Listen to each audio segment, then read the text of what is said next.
여러분 안녕하십니까? 불교에 대해서 생각해 보겠습니다. 자, 오늘은 우리 불교의 중요 교리에 대해서 살펴봅니다. 자, 여러분들이 평소에 불교에 대해서 좀 조예가 있는 분도 있고 또 별로 생각해 보지 않은 그런 분도 있을 겁니다. 그런데 불교에 대해서 조금 얘기를 듣거나 설명을 들으면 좀 어렵다 이렇게 느끼는 경우가 많습니다. 결국 우리 마음이라고 하는 것 이걸 이제 설명을 한 것이 불교다 이렇게 얘기해도 과언이 아닌데 우리 마음이라고 하는 것이 상당히 복잡하지 않습니까? 우리가 지금 당장 느끼는 의식은 우리가 지금 느끼니까 좀 나은데 그 안에 무의식이라고 하는 것도 있고 또 우리가 어떤 사람이나 사건이나 사물을 바라보는 우리의 어떤 인식, 판단, 또 그 감정 이런 것들이 과연 이것이 객관적으로 옳은 거냐 또 그냥 우리가 주관적으로 단순히 그렇게 생각할 뿐이냐 즉 객관적인 진리냐 아니면 우리의 선입견이냐 뭐 이런 문제도 있을 거고요. 또 우리가 어떤 마음을 가질 때 편안하고 이렇게 마음을 가질 때도 있지만 어떤 때는 감정에 휩싸여서 정신 차리지 못하고 판단하고 바라보고 느끼고 하기도 하지 않습니까? 이렇게 복잡한 마음을 설명을 하고 우리 인간의 마음은 보통 이렇다. 그래서 이렇기 때문에 이런 어떤 결과가 나오고 그래서 행복을 느끼기도 하고 불행을 느끼기도 한다. 뭐 이런 내용을 설명하기 때문에 우리가 우리 자신들의 마음을 잘 돌아보고 그야말로 수행을 하고 이해를 하고 이러지 않으면 그냥 언뜻 들어서는 그 내용이 뭔지 이걸 알기가 쉽지 않다는 거죠. 석가모니도 6년이라고 하는 고행을 거쳐서 많은 명상을 하고 탐구를 하고 생각을 하고 이렇게 하면서 깨달은 것이기 때문에 그것이 어떻게 보면 얼마나 어렵겠습니까? 만일 쉬운 것 같으면 며칠, 몇 달, 또는 길어도 1, 2년이면 알겠지만 그 정도가 아니고 6년이라는 그런 시간을 밀도 있게 그야말로 한순간도 놓치지 않고 그렇게 고행을 하고 명상을 하고 노력을 한 끝에 얻은 거기 때문에 우리가 그냥 쉽게 한 번 듣고 이해했으면 좋겠다 이렇게 마음 먹는 것 자체가 좀 사실은 어떻게 보면 이상한 거고 우리 욕심일 수도 있는 거죠. 그런데 어쨌든 그런 석가모니의 깨달음 이걸 불경을 통해서 또 사람들의 설명을 통해서 이제 교리화되어 있는 그 내용들을 우리가 조금 맛본다 하는 선에서 생각을 해보면 다음과 같습니다. 첫째로 불교는 사성체 그래서 고집멸도 이렇게 얘기합니다. 사성제 자 이렇게 해서 고집멸도라고 하는 그런 어떤 개념이 가장 기본되는 개념입니다. 자, 그래서 고통할 때 고자죠.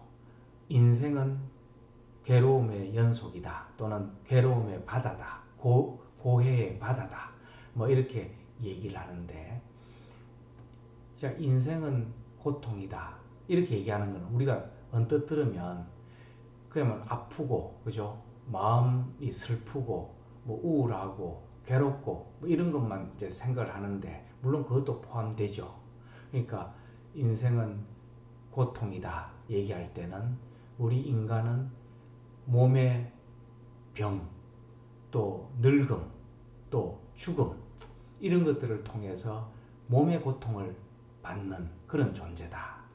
그 다음에 마음, 뭐 불안하고 슬프고 걱정되고 뭐 화나고 뭐 이러면서 우리가 마음의 고통을 받는 그 고통도 있는 거죠. 그런데 석가가 얘기한 고라고 하는 것은 꼭 이런 어떤 구체적이고 당장 와닿는 그런 고통만을 꼭 얘기하는 건 아닌 것 같습니다. 즉 여기서 말하는 고통하는 것은 이런 표현도 되는 거죠. 인간은 왜 늘 행복하지 못할까? 즉, 왜 불행이 끼어드냐 이거죠. 왜 인간이라고 하는 것은 그냥 이렇게 살아서 자연 속에서 사람 사이에서 편안하고 행복하면 좋겠는데 왜 곧 불행이라고 하는 거, 그 불완전함이 여기에 끼어드냐? 왜 섞여야 되냐? 또 어떻게 보면 우리는 행복보다는 불행의 시간이 더 많기도 하죠. 그죠? 그래서 왜 그래야 될까 하는 인간의 불완전성, 이걸 얘기한다. 넓게 보면 그런 겁니다. 그래서 인생은 고다 하는 것은 왜 인생은 늘 행복하지 못하고 고통이라고 하는 불행이라고 하는 그 불완전성이 그렇게 많이 끼어들어 있을까 하는 거죠. 기독교도 마찬가지입니다. 여러분, 기독교에서 우리가 죄인이다 뭐 이렇게 표현하면 좀 표현이 좀 안 좋잖아요, 그죠? 성당이나 교회 가면 우리 인간은 죄인으로서 뭐 이러면은 우리가 무슨 죄를 지었길래 이런 생각을 하는데 거기서 말하는 죄인도 마찬가지입니다. 하느님의 경지에 이르지 못한 불완전한 그런 부분을 우리는 죄라고 이제 한자로 표현하고 우리가 그렇게 표현해서 그렇지 사실은 좀 더 정확하게 얘기하면 불완전성 이렇게 얘기할 수 있는 거죠. 자, 어쨌든 그 생로병사하는 사고 거기에 따라서 우리가 얘기하는 사랑하는 사람과 이별해야 되고 또 미워하는 사람을 만나야 되고 또 내가 얻고자 하는 걸 얻지 못하고 또 그 이런 것들 때문에 일어나는 그런 어떤 그 몸과 마음에서 일어나는 고통 이런 것들을 합해서 팔고 뭐 이렇게 얘기하기도 합니다. 자, 우리 인생을 이렇게 보면 여러분들은 어떻습니까? 하루를 살아가고 한 달을 살아가고 이럴 때 참 늘 행복했으면 좋겠는데 그죠? 오늘은 어떤 사람이 하고 시비가 붙어서 내가 오늘 화를 내서 좀 불행했고 그죠? 또 내가 어떤 일을 하는데 그만 실패를 해서 성취를 하지 못해서 힘들고 괴롭고 또 경제적으로 풍족하지 못하고 가난해서 불행하고 뭐 이런 것들이 어쨌든 많이 끼는데 우리 그 삶의 사람에 따라서 행복과 불행의 그 비율이 뭐 달라지겠지만 어, 행복보다는 불행이 더 많다 이렇게 얘기하는 경우들이 많죠. 자, 그런 어떤 그 비유가 톨스토이의 인생 비유에서 나옵니다. 톨스토이는 소설에서 인생을 어떻게 비유했냐면 어떤 나그네가 광야를 가다가 사자한테 몰려서 우물 속으로 들어갑니다. 근데 우물 속에는 나뭇가지가 있어서 그걸 붙잡습니다.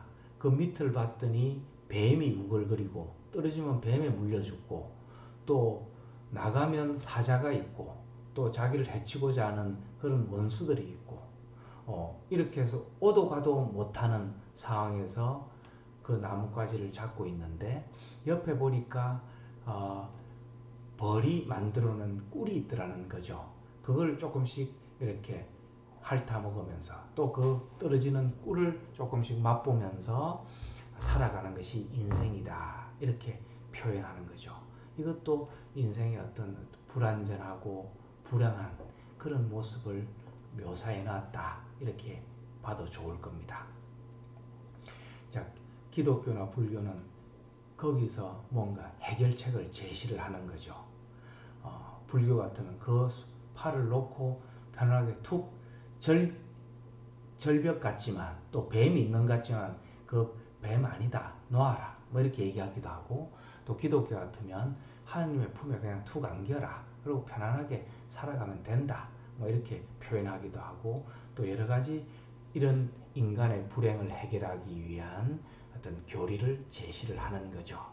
자, 이렇게 해서 인생은 곤데 그 고통이라고 하는 건 결국 우리의 마음의 어떤 번뇌, 괴로움 이것이 모여서 그렇게 되는 거죠. 그죠? 이 고통, 번뇌라고 하는 거는 왜 생기냐? 석가가 볼 때는 우리의 어떤 정확하지 않은 올바르지 못한 어떤 집착, 욕망, 욕심 여기서 생긴다는 거죠. 그러니까 허상의 것을 집착하고 욕심내고 이러면서 안 만들어도 될 그런 어떤 번뇌, 망상, 괴로움 이걸 스스로 만들어낸다는 거죠. 그래서 그런 것들을 제대로 알고 이해하고 놓으면 버리면 그냥 특별히 뭐 그 인간의 본래 상태는 행복한 거다 이렇게 얘기를 하는 거죠. 그래서 그 번뇌를 낳는 걸 탐욕, 우리 욕심을 내는 것, 화내는 것, 노여움, 또 어리석음, 제대로 보지 못함, 이 삼진치 그래서 이런 것들에 사로잡혀서 우리 인간은 뭔가 헛것을 보고 거기에 집착해서 이런 번뇌가 모여서 고통을 이룬다 하는 겁니다.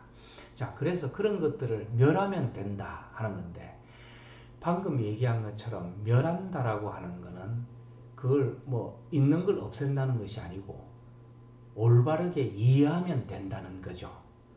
이해하면 그냥 그것이 허상이고 헛것을 보고 내가 집착하고 있었구나 하는 걸 알게 되는 거고 그렇게 되면 그런 그 상태에서 벗어나서 행복해질 수 있다 하는 겁니다. 자, 이런 그 어려운 교리에서 좀 달리 그냥 우리 일상만 잠깐 얘기하자면 이해한다는 게 참 중요하죠. 우리가 어떤 사람하고 다투면서 막 감정이 올라갈 때도 문득 자기를 보면서 지금 내 마음이 어떤가 하는 걸 돌아보고 이해만 해도 훨씬 그 사태에 적응하는 그 사태에 대하는 내가 좀 순화되고 편해질 수 있습니다. 내가 어쨌든 저 사람이 잘못했건 잘못하지 않았건 내가 되게 지금 흥분하고 있구나. 그죠? 이런 것들을 우리는 돌아보면 알 수 있지 않습니까? 자, 그런 것들을 이해하기만 해도 해결의 반은 되는 거죠. 자, 석가도 우리의 이런 것들을 제대로 이해하라는 거죠. 그래서 우리 그 불교에서는 공, 뭐 인생 무상 이런 표현을 많이 쓰거든요. 여러분도 많이 들어봤겠지만 색적 시공, 공적 시색 뭐 이런 표현도 쓰고 또 그 오온 개공 이런 그 말도 나옵니다. 그 우리 스님들이 목탁 두드리면서 그 기도하는 그죠? 그런 그 내용의 색적 시공, 공적 식색, 오온 개공 이런 표현들이 나오는데 자, 이거는 결국 뭐냐면 지금 내가 집착하고 있고 마음먹고 있는 것 이것이 그 사람은 이것이 절대적이고 확정적이고 분명히 있는 것이라고 생각을 하는데 그렇지 않다는 거죠. 그건 너의 착각이다. 너의 집착이다. 이렇게 석가모니는 얘기를 하는 거죠. 여기서 공이다, 인생무상이다 이걸 뭐 아무것도 없다라든지 또 허무하다든지 이런 의미가 아닙니다. 여기서 무상 나오는 것이 항상 똑같은 것은 아니다 이 말이잖아요. 그죠? 여기 상자는 항상 상자거든요. 그러니까 항상 절대적으로 처음부터 끝까지 그리고 그 변화되지 않는 모습으로 있는 건 세상에 아무것도 없다 이거죠. 늘 변하고 인연에 따라서 변한다는 거죠. 공도 마찬가지입니다. 공 아무것도 없다, 텅 비었다 이런 말이 아니고요. 그 네가 지금 생각하고 있는 것, 절대적인 것, 저놈은 나쁜 놈이다. 그죠? 저 사람은 나한테 욕을 했다. 그건 잘못됐다. 이거는 변할 수 없다. 또 우리 정치에서 보면 A당은 잘했고 B당은 잘못했고 또 B당은 잘했고 A당은 잘못됐다. 이것이 사람이 이렇게 탁 생각을 하게 되면 그거는 절대적인 것처럼 생각하고 누가 뭐라 그래도 그거는 변할 수 없는 거다. 이렇게 생각을 하는 거죠. 자, 오온 개공하는 건 오온은 우리 사람을 얘기합니다. 육체를 말하는 색, 그 다음에 마음을 말하는 수상 행식. 마음이라 그러면 느끼고 알고 감정을 갖는 것, 이런 것들을 전부 얘기하는 거죠. 어쨌든 그 오온이 모두 공하다 이런 말입니다. 그러니까 무와 이런 것과도 통하는데요.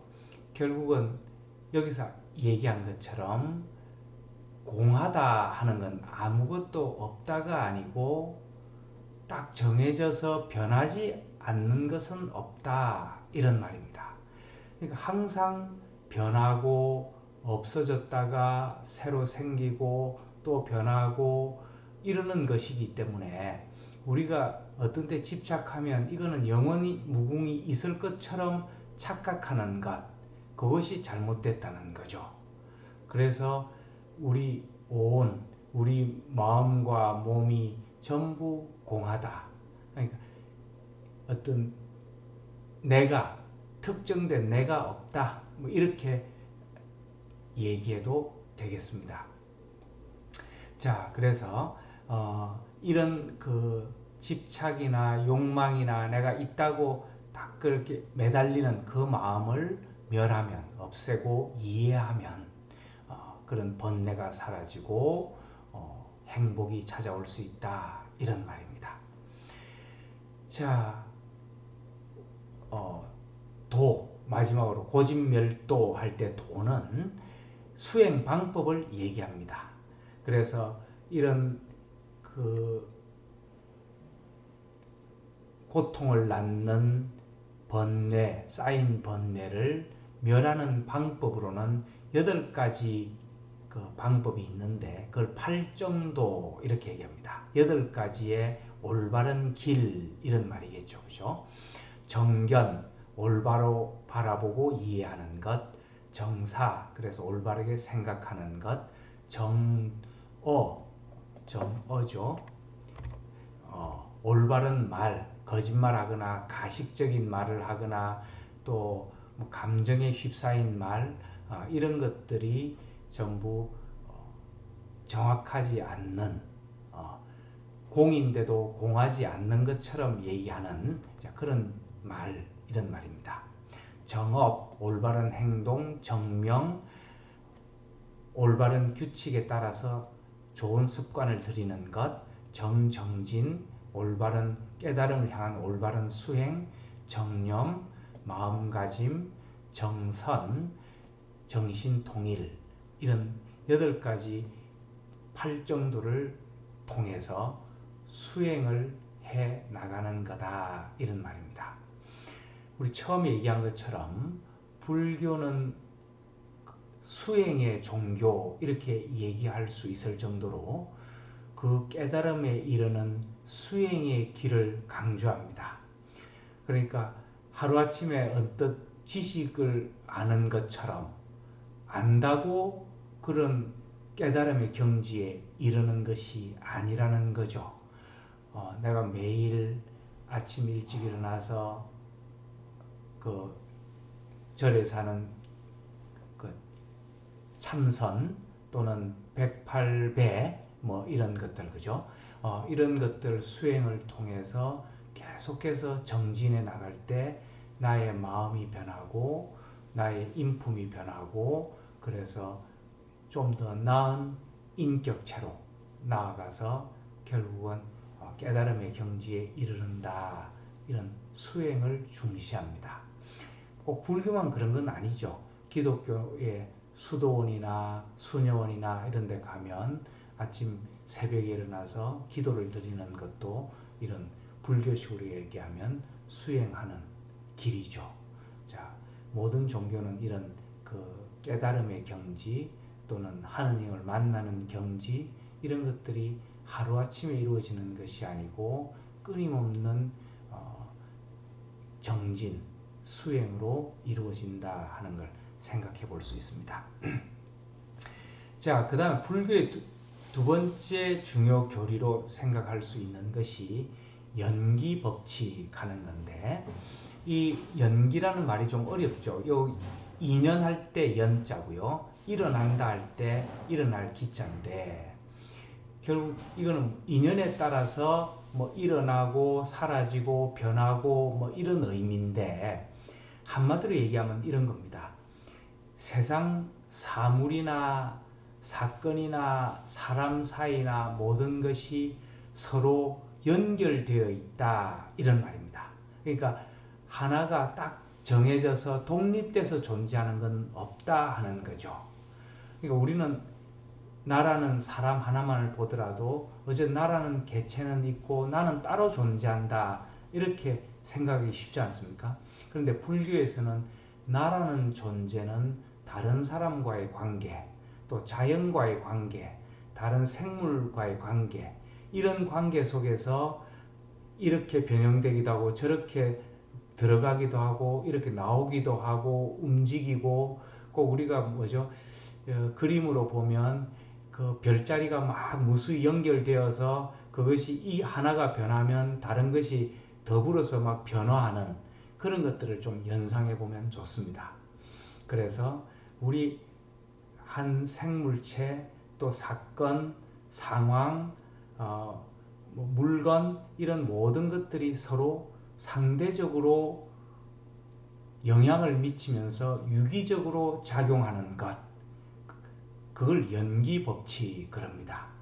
그러니까 여러분 생각해 보면 나라고 하는 존재도 다른 사람의 어떤 말이나 행동이나 또 행복이나 불행이나 이런 것들에 따라서 그 사람에 의해서도 내가 변하고 나에 의해서도 그 사람이 변하고 사건에 의해서 자연에 의해서 서로 영향을 미치면서 지금도 움직이고 있으니까 이런 의미에서 확정된 나는 없다. 즉 무하다 이렇게 얘기할 수 있는 거죠. 자, 그래서 공, 뭐 무상, 무하 하는 것도 이런 개념입니다. 그러니까 어떤 것들이 아예 없다 또는 허무하다 이게 아니고요. 나라고 하는 그런 존재는 상대적인 것이지 절대적으로 확정돼서 영원히 존재하거나 객관적으로 명확하게 변하지 않는 것 그런 건 없다는 거죠.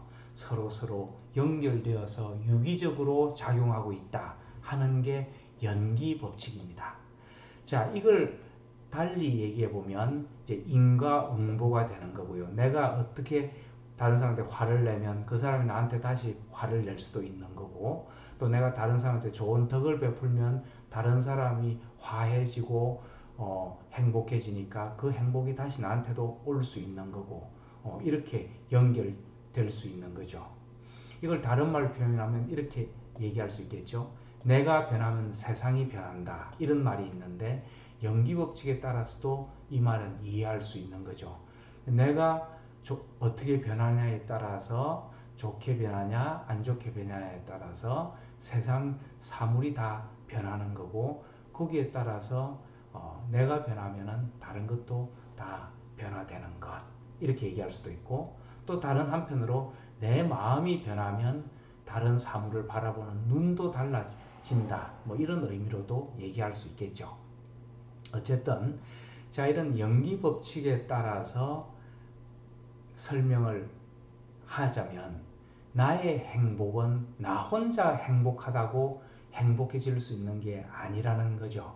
서로 유기적으로 연결되어 있으니까 내가 다른 사람을 행복하게 해주고 사랑하고 다른 사람이 웃을 때 나도 같이 웃을 수 있다 이렇게 얘기할 수 있는 겁니다. 그래서 모두 유기적으로 움직이는 거니까 인간은 다른 사람한테 봉사하고 자비를 베풀고 사랑하고 할 때 나도 행복해질 수 있다 이렇게 얘기할 수 있겠습니다. 오늘 여기까지 하겠습니다.